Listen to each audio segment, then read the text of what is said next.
Amados, hoje nós vamos continuar a nossa série. Na verdade, é o último sermão dessa série. Nós vamos deixar um trechinho dela para o culto de Ano Novo. Um trechinho de Tessalonicenses para o último dia, para a virada do ano. Mas hoje nós basicamente encerramos essa série. E eu quero já pedir para os irmãos abrirem as suas Bíblias comigo em 1 Tessalonicenses, capítulo 4. Nós leremos o versículo 13 a 18. Abra sua Bíblia.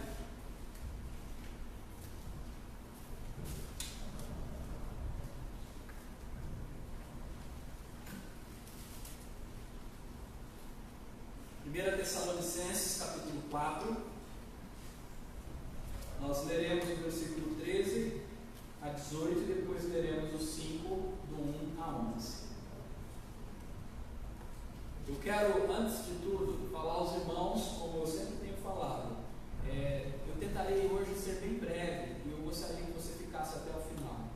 No final, eu tenho um aviso muito importante a dar à igreja, a todos, tanto os que nos visitam como os que são membros.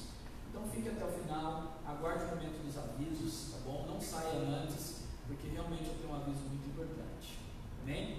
1 Tessalonicenses 4, versículo 13 a 18. Todos encontraram? Então, eu vou ler a palavra do Senhor e vocês acompanham aí nas suas Bíblias. Diz assim: não queremos, porém, irmãos, que sejais ignorantes com respeito aos que dormem, para não vos entristecerdes como os demais, que não têm esperança. Pois se cremos que Jesus morreu e ressuscitou, assim também Deus, mediante Jesus, trará em sua companhia os que dormem. Ora, ainda vos declaramos por palavra isto: nós, os vivos, os que ficamos até a vinda do Senhor, de modo algum precederemos os que dormem. Porquanto o Senhor mesmo, dada a palavra de ordem, ouvindo a voz do arcanjo, ressoada a trombeta de Deus, descerá dos céus, e os mortos em Cristo ressuscitarão primeiro.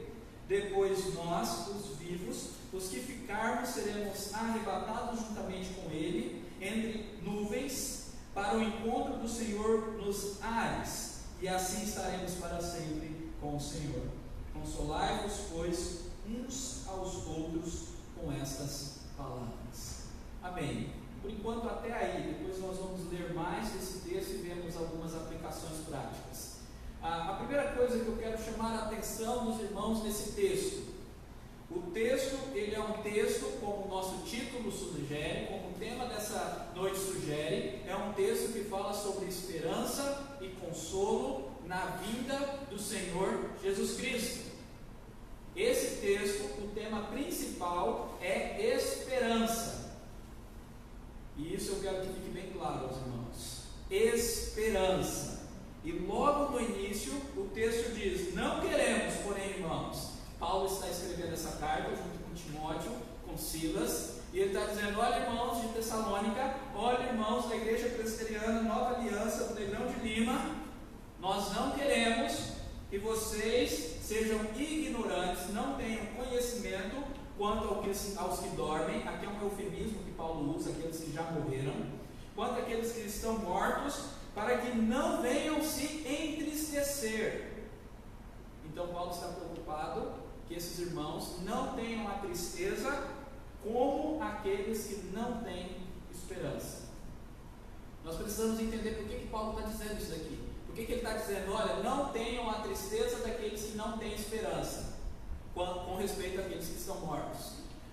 Vamos entender uma coisa: Tessalônica era uma igreja entre os gregos macedônios. Ela estava na Macedônia.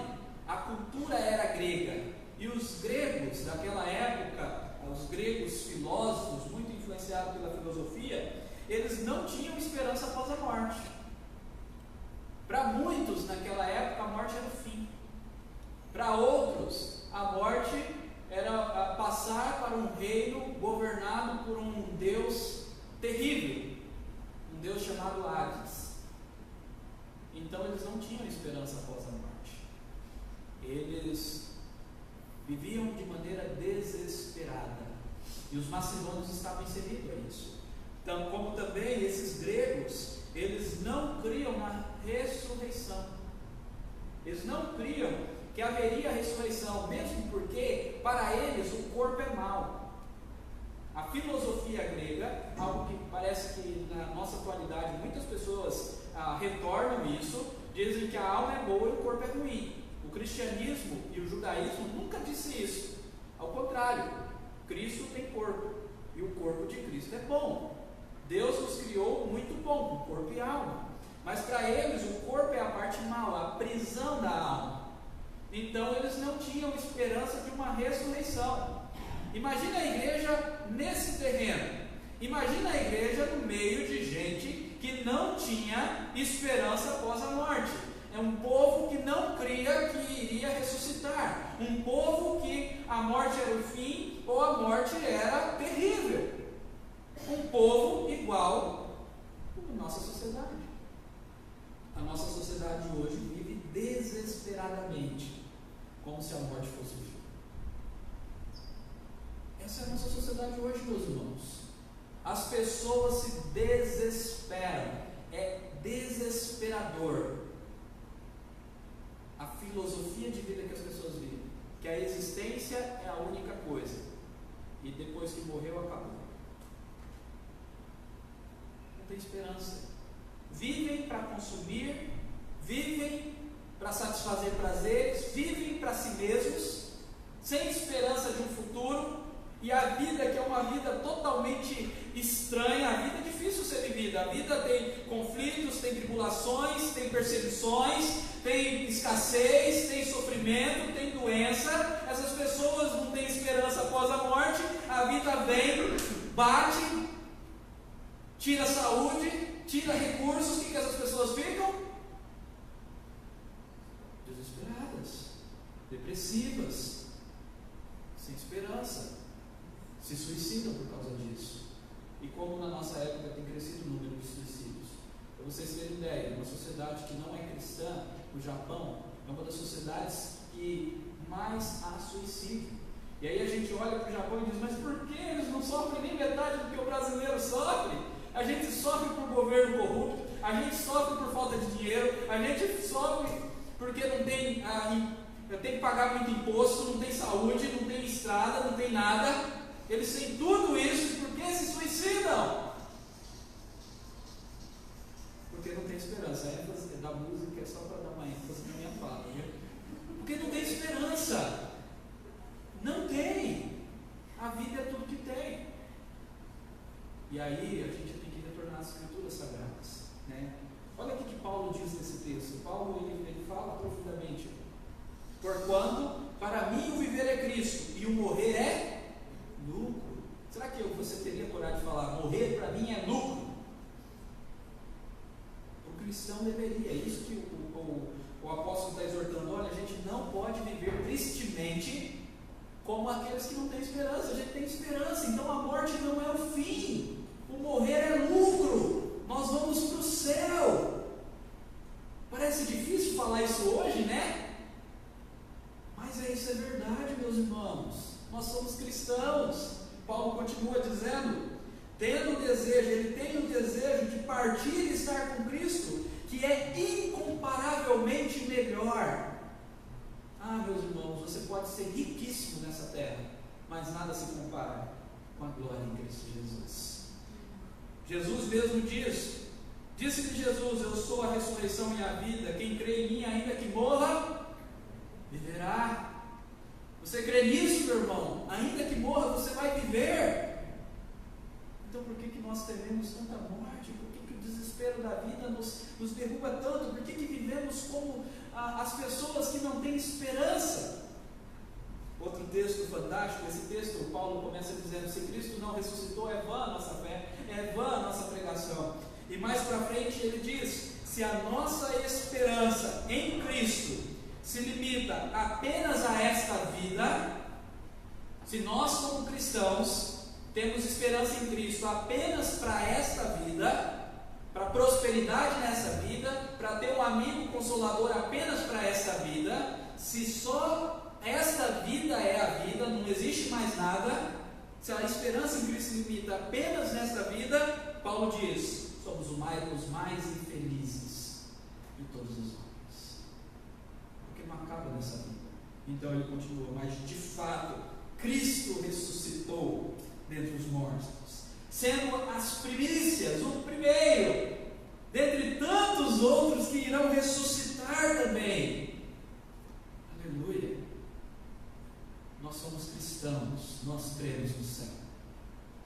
É uma coisa que precisa ser repetida na nossa época. Os cristãos deixaram de crer no céu. Então hoje nós vamos ver a esperança e um consolo na vida após a morte e também na segunda vinda de Cristo. Rapidamente, meus irmãos, só para pautar o que nós estamos aprendendo aqui nessa carta. É bem rápido mesmo. Primeiro, Tessalonicenses foi escrito, ou melhor, a igreja de Tessalônica foi plantada em 3 semanas de pregação apenas, porque Paulo foi perseguido e depois a igreja foi perseguida. Então, em 3 semanas eles tiveram que plantar uma igreja. Foi rápido demais, faltou coisas para se dizer. Então ele escreve essa carta com o intuito de encorajar, de incentivar, de fortalecer a igreja, para que a igreja continue. E é importante entender isso, continuar, porque a igreja, ela tinha fé, esperança e amor. É um dos elogios que Paulo fala. Essa igreja, ela era forte na fé, na esperança e no amor. Mas Paulo diz: eu quero que vocês progridam, continuem firmes, continuem progredindo na fé. No texto anterior nós vimos isso. Continuem progredindo no amor, continuem progredindo na santidade. Irmãos, nós somos salvos para progredir. Se você é salvo, você tem que crescer. Só não cresce criança desnutrida. Se você não é desnutrido, você tem que crescer na fé, na esperança, no amor, crescer à semelhança de Cristo. Todas as escrituras sagradas falam sobre crescimento, e isso é muito importante. Então Paulo escreve para isso. Mas ele também tinha o intuito de ensinar algumas doutrinas, e não deu tempo. E doutrinas são importantes, sim, entre elas a doutrina da segunda vinda de Cristo. E então, nesse texto de hoje, Paulo pretende consolar e trazer esperança quanto à morte, a vida após a morte e a segunda vinda do nosso Jesus Cristo. É 2 termos que é importante para hoje: esperança e consolo. E como ele faz isso? Primeiro ele diz: olha, não sejam como aqueles que não têm esperança. E por quê? Olha o versículo 14 comigo. Olha na sua Bíblia. Versículo 14. Pois se cremos que Jesus morreu e ressuscitou, assim também Deus, mediante Jesus, trará em sua companhia os que dormem. Paulo ele começa falando várias coisas aqui. E a primeira coisa é: por que nós não somos como aqueles que não têm esperança? Porque nós cremos em Jesus. Eu já falei isso. Nós cremos que Jesus não apenas morreu, recebendo a condenação da morte, mas ressuscitou. Vocês estão entendendo? Primeiro ele morreu, e morrendo, ele acaba com o poder da morte. Ele recebe a condenação do pecado, porque nós pecamos, o salário do pecado é a morte. Então Jesus tem que morrer. Ele morre para vencer a morte, para nos dar vida eterna. Quando ele está ali na cruz, ele está pagando o preço pelo seu sangue, preço incomparável, para que eu e vocês tivéssemos vida eterna, para que eu e vocês, na morte, não ficássemos desesperados, para que nós tivéssemos esperança. Mas ele não apenas morreu, mas ele ressuscitou. E a certeza de que nós cristãos, também ressuscitaremos, também teremos algo lá que é magnificamente melhor do que o aqui e o agora, é que Jesus está no céu. Ele ressuscitou. Fantástico isso. A ressurreição dele é o nosso consolo, é a nossa esperança. Ele está vivo. no céu e Ele voltará. Amados, aqueles que estudam história ou qualquer outra matéria social que envolve o estudo dos tempos, percebe que Jesus ele é totalmente diferente de todos os outros que criaram religiões. O túmulo de Jesus nunca foi encontrado. O corpo de Jesus nunca foi encontrado. Jesus não está ali em algum lugar, numa tumba. Ele ressuscitou. Ele é diferente. Ele é Deus. Ele está nos céus. E isso é a nossa certeza. Jesus veio a esse mundo. Isso está claro. Nosso mundo é dividido pela sua vinda. E até hoje procuram o tal lugar onde ele deveria estar. E nunca encontram. Porque ele está nos céus. Amém? Mas nós também cremos. E Paulo ele diz aqui de maneira não tão clara, mas eu quero que vocês percebam. Nós cremos que os que morreram estão com Jesus. Olha só o que ele diz. Ele ressuscitou e trará na sua companhia os que dormem. Quem são os que dormem? Aqueles que morreram. Agora, aqueles que morreram está com quem? Na companhia de Jesus.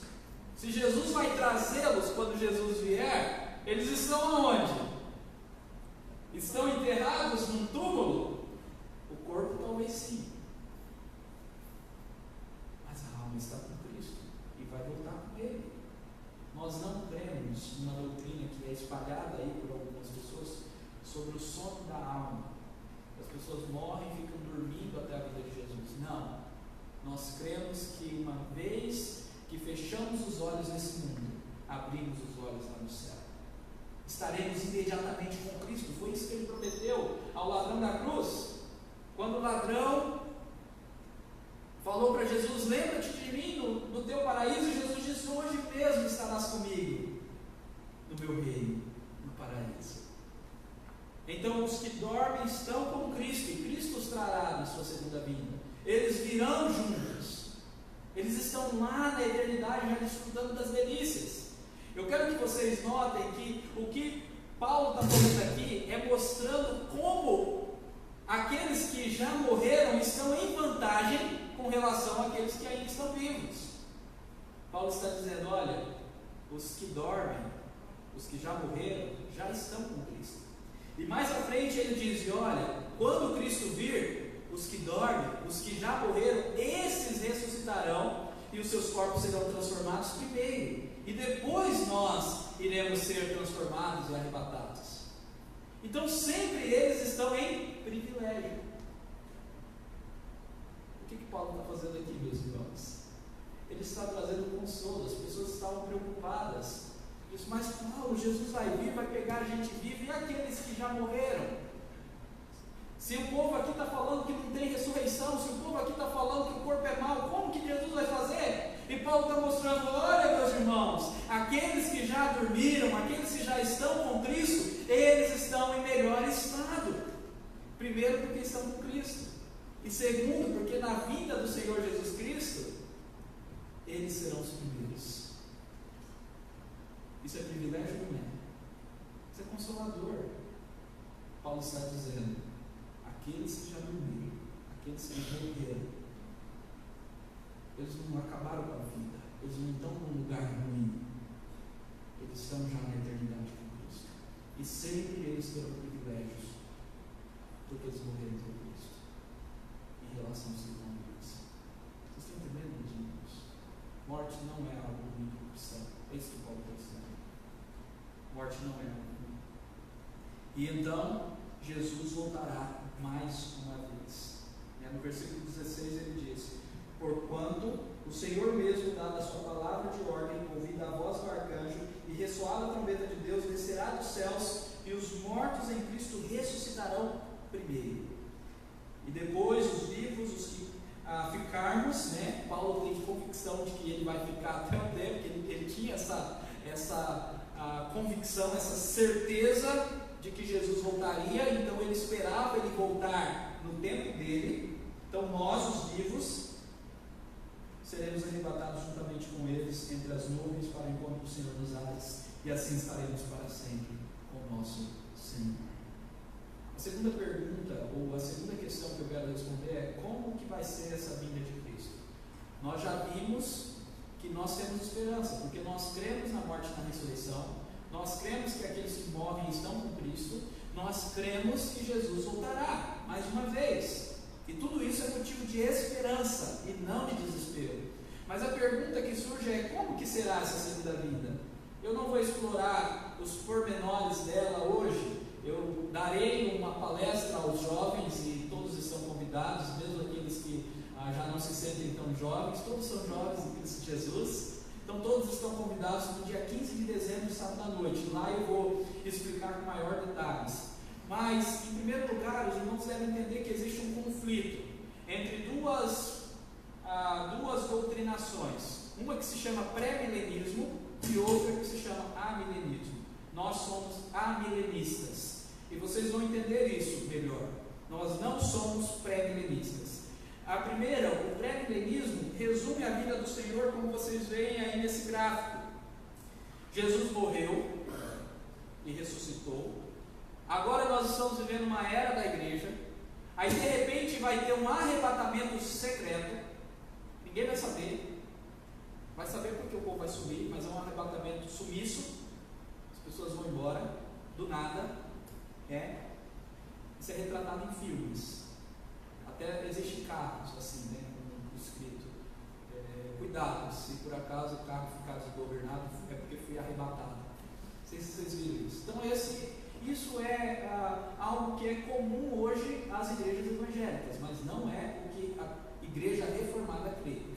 Então, temos aí uma era da igreja, um arrebatamento, depois um período de tribulação, segundo eles 7 anos. Aí Jesus volta uma segunda vez, voltou uma primeira vez no arrebatamento, só buscar, voltou uma segunda vez depois de 7 anos, ele instaura um governo de 1000 anos, e depois ele volta uma terceira vez, e nessa terceira vez que ele volta, ele coloca o grande julgamento e começa a ser a eternidade.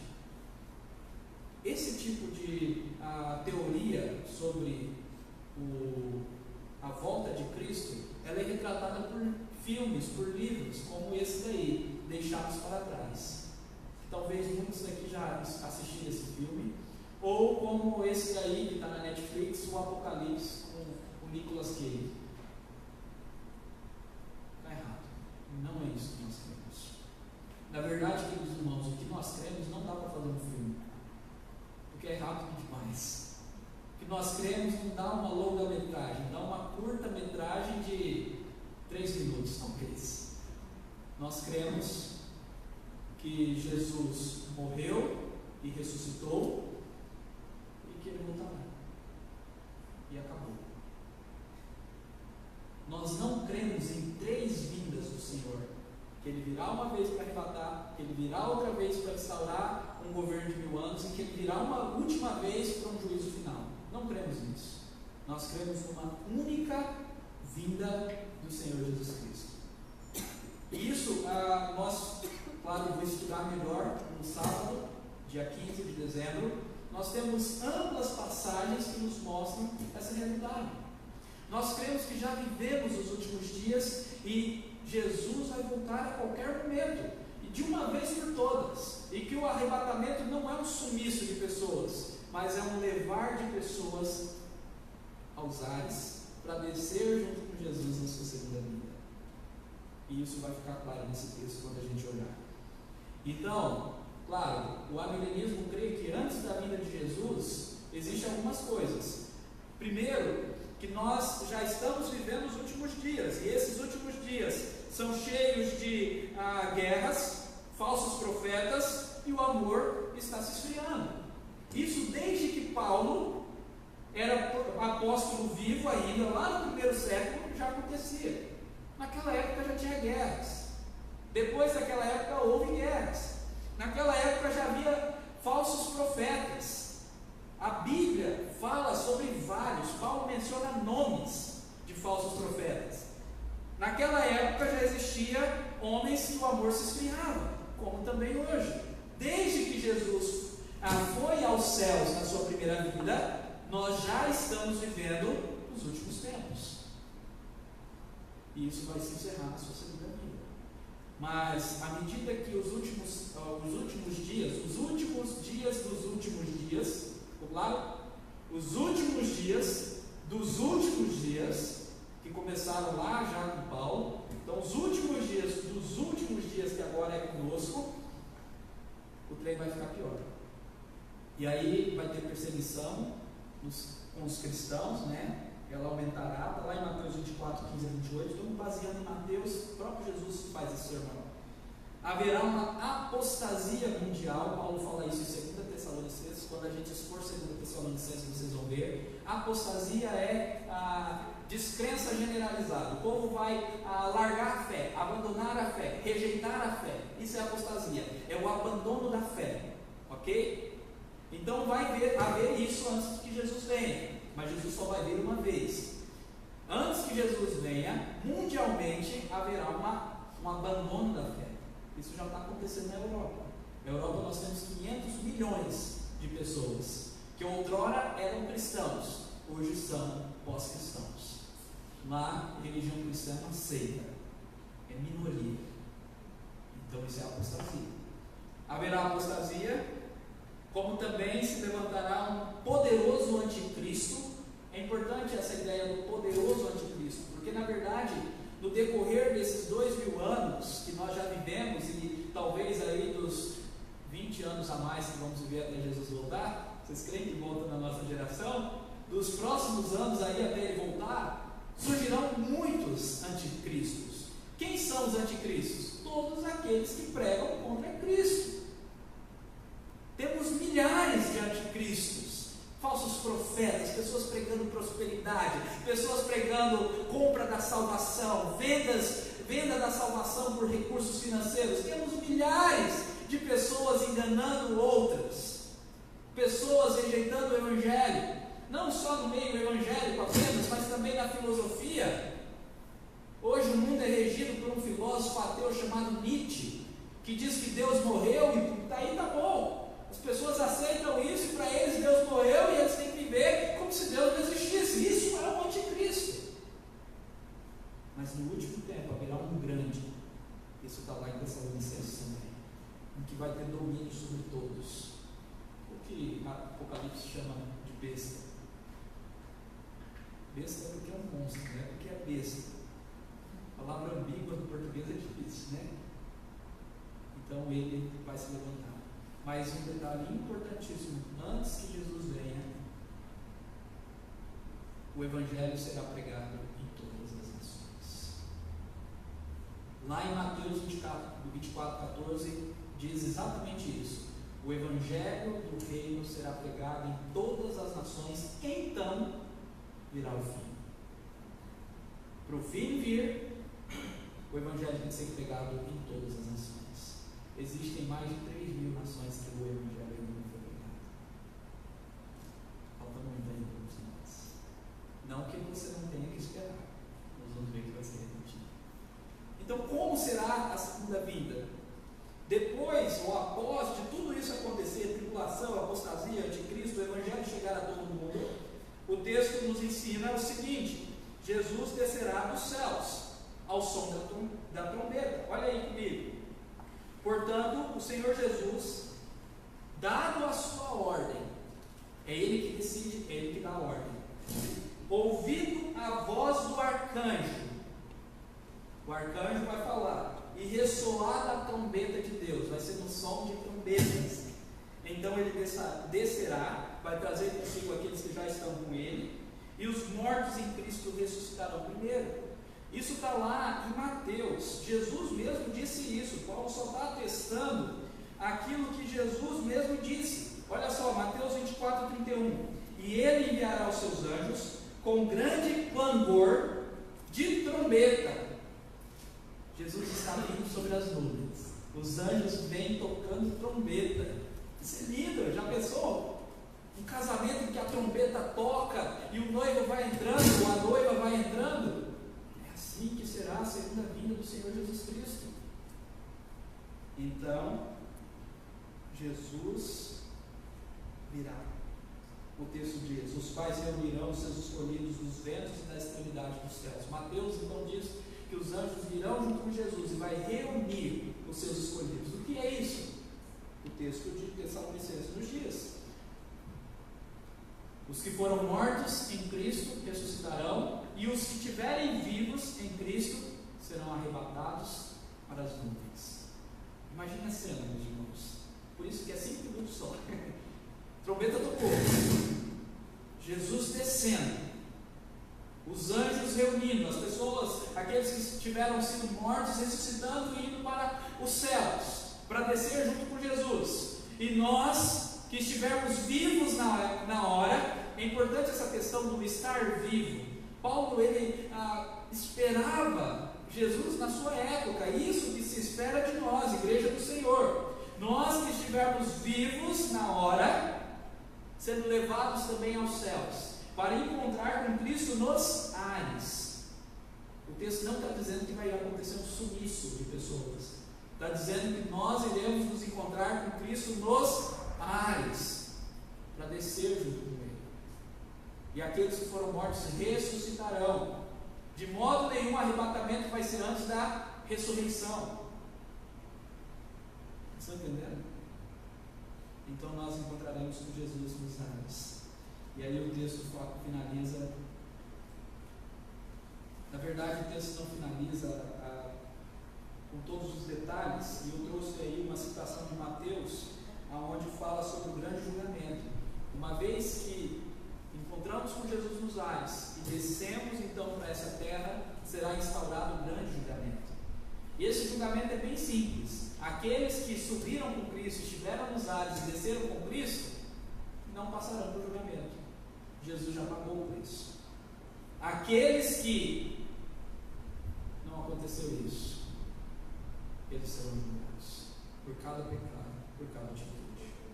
Esse é o grande julgamento.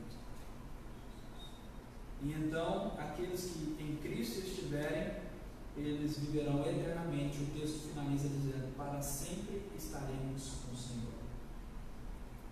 O detalhe de estar com o Senhor, eternidade, é estar com Cristo. Estar com Cristo eternamente significa ter alegrias, ter desfrute, ter paz eterna. Quer ver um texto que fala sobre isso? Esse eu quero que vocês abram. Apocalipse 21. Vamos lá para o finalzinho, penúltimo capítulo.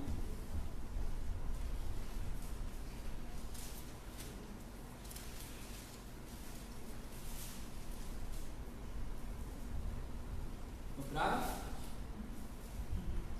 Olha que lindo esse texto, meus irmãos. Olha como que isso é confortador. Para sempre estaremos com Cristo. Olha o que acontece se nós estivermos para sempre com Cristo. É fantástico a palavra do Senhor. Então ouvi grande voz vinda do trono de Deus: eis o tabernáculo, é a morada, vamos traduzir, eis a morada, a casa de Deus com os homens. Deus mesmo habitará com eles, e eles serão povos de Deus, e Deus mesmo estará com eles, e lhes enxugará dos olhos todas as lágrimas, toda lágrima, e a morte já não existirá, já não haverá luto, nem pranto, nem dor, porque as primeiras coisas passaram. O fato de Deus estar para sempre conosco significa que não haverá mais sofrimento, que não haverá mais dor, nem luto. Vai ser alegria plena, satisfação plena, paz em abundância. É algo incomparavelmente melhor. Não tem a sua tristeza diária, suas preocupações, suas angústias, suas dores. Não tem esse desconforto dessa vida que você vive neste mundo cruel. Nada disso vai existir, porque você vai estar para sempre com o Senhor. Entenderam a grandeza disso? Isso é a vida do nosso Senhor Jesus Cristo. Agora entendam uma coisa, Paulo deixa claro: a vinda será repentina. Olhem aí comigo, capítulo 5, versículo 1 a 3, voltando para Tessalonicenses. Irmãos, relativamente aos tempos e às épocas, não há necessidade que eu vos escreva. A gente não sabe tempos e épocas, nós não sabemos quando será, pois vós mesmos estáis inteirados com precisão de que o dia do Senhor é o dia, não é várias vindas, é uma vinda,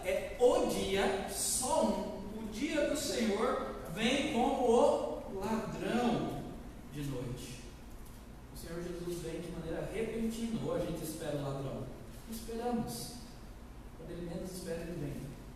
Quando andarem dizendo paz, segurança, eis que lhes sobrevirá repentina destruição, como vem as dores de parto, aqui está para dar à luz, e de nenhum modo escaparão. Então, será repentino.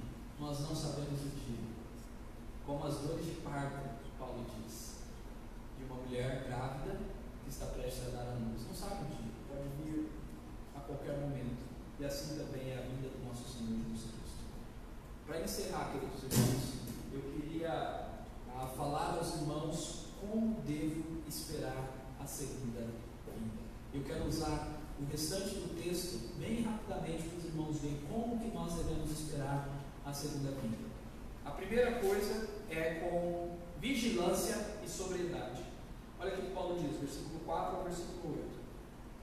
Mas vós, irmãos, não estáis em trevas, para que esse dia, como ladrão, vos apanhe de surpresa. Paulo está dizendo, irmãos, Jesus vem repentinamente, mas vocês que creem, vocês não estão em trevas. Então não se preocupem com isso. Na verdade, a vinda do Senhor é bênção para vocês, e não tristeza. É isso que Paulo está dizendo. Então vocês não estão em trevas, porquanto vós todos sois filhos da luz, filhos do dia. Não somos da noite, nem das trevas. Nós não somos filhos do pecado, nós não somos filhos de Satanás. Quem são os filhos de Satanás? Os mentirosos, aqueles que vivem uma vida mentirosa. Ele não é o pai da mentira? Nós não somos os filhos de Satanás, nós não somos os filhos das trevas do pecado, não somos escravos do pecado. Nós cremos no Senhor Jesus Cristo, nós temos o fruto da santificação, nós perseveramos na fé, na esperança e no amor. Então nós não precisamos temer. Assim, pois, não durmamos como os demais. O dormir aqui, Paulo está usando em outro sentido, ele usa dois sentidos de dormir nesse texto, e talvez proposital, fazendo jogo de palavras. Esse primeiro dormir aqui, ele está dizendo para que a gente não tire o cochilo da fé.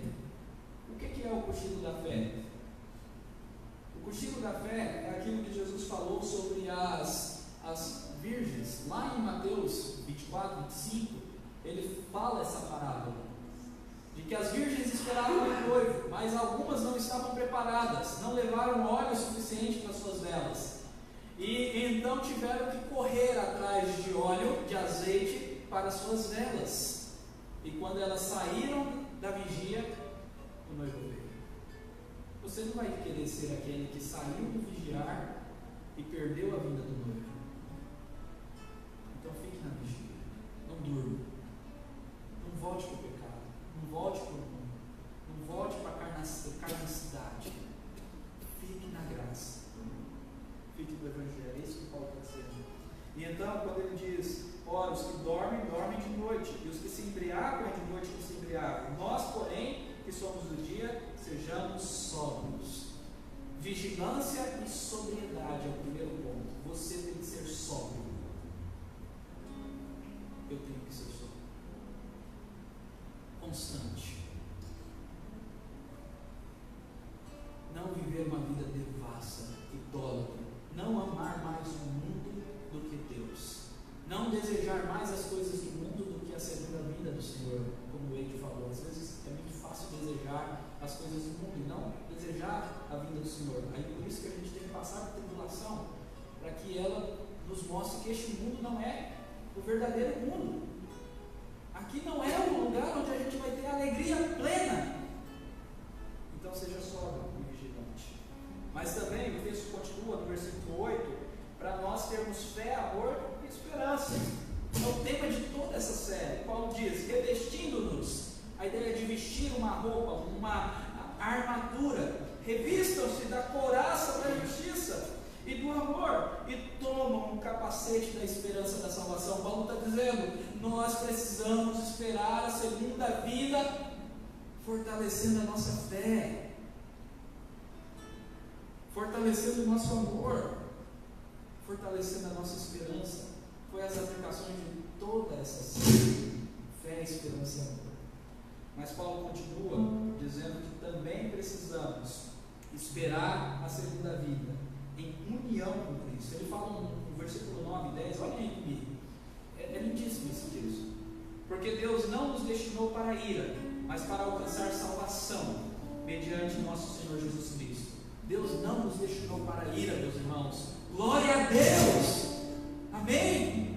Isso te traz alegria, isso te traz esperança. Nós não fomos destinados para a ira, nós não vamos para o inferno. O que nos espera é o melhor. O que nos espera não é tristeza, angústia, mas é alegria plena. Você deve estar passando por diversos problemas na sua vida, mas nada se compara com a eternidade em Cristo Jesus. Deus não nos destinou para a ira, mas para a salvação. Por isso, meus irmãos, quer morramos, quer durmamos, vivamos em união com Ele. A grande ênfase aqui é: eu tenho que viver em união com Cristo. Se estou morto, claro, estarei com Cristo eternamente. Mas se estou vivo ainda nessa terra, eu devo viver em Cristo. Eu postei uma frase esses dias atrás, mais ou menos assim: você pode ser batizado na igreja, você pode fazer parte de um ministério na igreja, você pode ir à igreja todo domingo, você pode dar o dízimo na igreja, você pode fazer tudo, e ainda assim você pode ir para o inferno, porque você esteve na igreja e não em Cristo. A salvação é em Cristo, em união com Cristo. Religiosidade não salva. O que salva é a fé em Cristo. Estar na igreja e fazer todas essas coisas deve ser feito com gratidão. Inclusive, é gratidão. É gratidão. Não é um meio de salvarmos. Salvação só em Cristo. E por fim, meus irmãos, a nossa espera deve ser um constante consolo, um constante edificar uns dos outros. Por 2 vezes Paulo fala isso, então ele está levando a sério isso. Ele diz no versículo 18: consolai-vos, pois, uns aos outros, com essas palavras. E no versículo 11: consolai-vos, pois, uns aos outros e edificai-vos reciprocamente. Eu edifico um enquanto ele me edifica, como também estás fazendo. Oh, meus irmãos, nós precisamos nos consolar. Se você sabe do irmão que está desesperado, que está amedrontado por causa das preocupações da vida, ou até da morte, você precisa consolar e edificar à medida que você será edificado. Aqui nesse texto enfatiza a importância da igreja e da comunhão. Você não pode ser crente sozinho. Você precisa congregar, você precisa ter uma igreja, uma família. Em nome de Jesus. Por sua cabeça, vamos orar.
clame ao Senhor, vem, Senhor Jesus.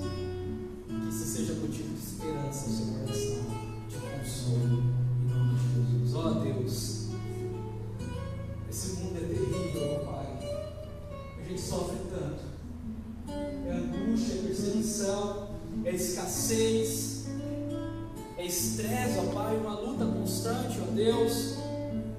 Um padrão, ó Pai, que a sociedade nos impõe, o consumismo, necessidade de pagar, comprar. E tudo isso um peso exacerbado nas nossas costas. São doenças, são aflições, ó Deus, são percas, inclusive. Ó Pai, em nome de Jesus, que nós não sejamos como os que não têm esperança.